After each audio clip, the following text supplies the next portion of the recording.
개국자 박상학이 대북전단을 살포했어요. 우리 몰랐는데 5월 10일에 무려 5월 10일에 했고 대북전단 30만 장이랑 K-팝 트로트 동영상 이걸 왜 넣는지 모르겠어요. K-팝 트로트 동영상은 USB 2,000개를 날렸다는 거죠.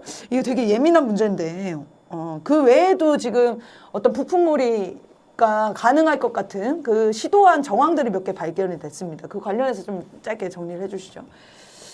짧게요. 네.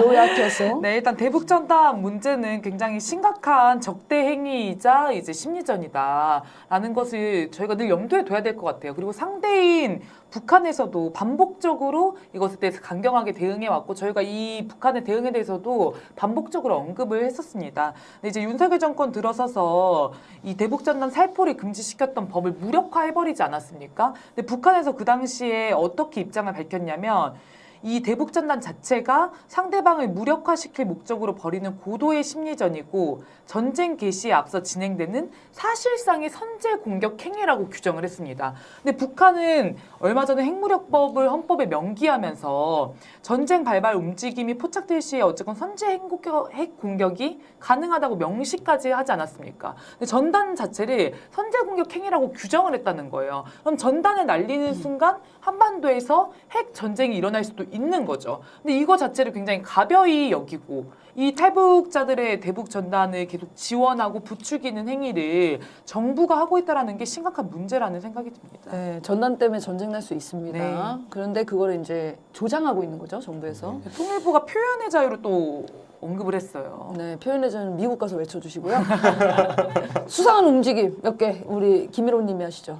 네, 요 수상한 움직임 중에 하나가 대북전단도 들어갈 수 있을 것 같은데 이 3월 말에 괴 비행체가 북방 한계선 NLL을 넘어와서 우리 군에서 격추시켰다 이런 보도가 나왔습니다. 충격적인데 이거. 네, 근데 우리가 날리는 건 괜찮고 괴 비행체가 북에서 내려오는 건 안 된다는 이런 그러네. 논리는 또 어디서 나왔는지 잘 모르겠는데 네. 그게 지금 한 달도 더 지나서 5월 2일 날 보도가 됐다는 거죠. 그리고 그거 외에도 뭐 해외 공관들의 북한에 의한 테러가 있을 수 있다 이러면서 테러 경보를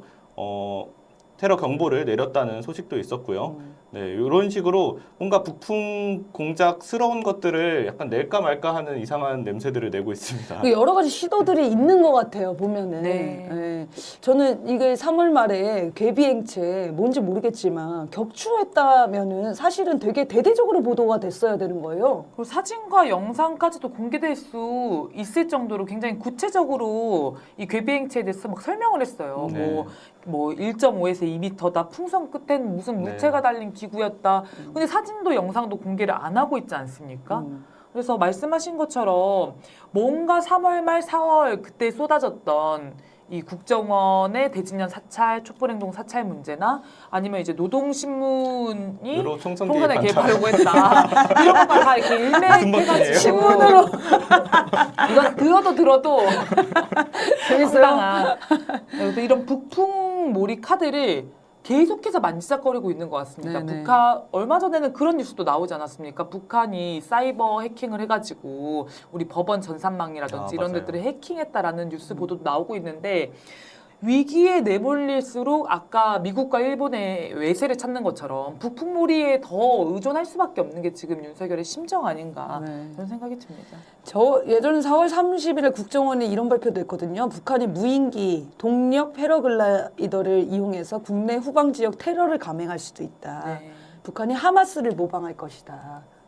그걸로 훈련도 했어요 얼마 전에. 아, 그거 대응하는? 대비 훈련도 했어요. 네. 굉장히 진심이라는 게 보입니다. 그렇죠. 극초음속 미사일도 개발하고 핵도 개발했지만 무인기와 동력 패러글라이더로 테러를 감행할 거라고 생각하는 이 상상력이 너무 놀라운 것 같아요.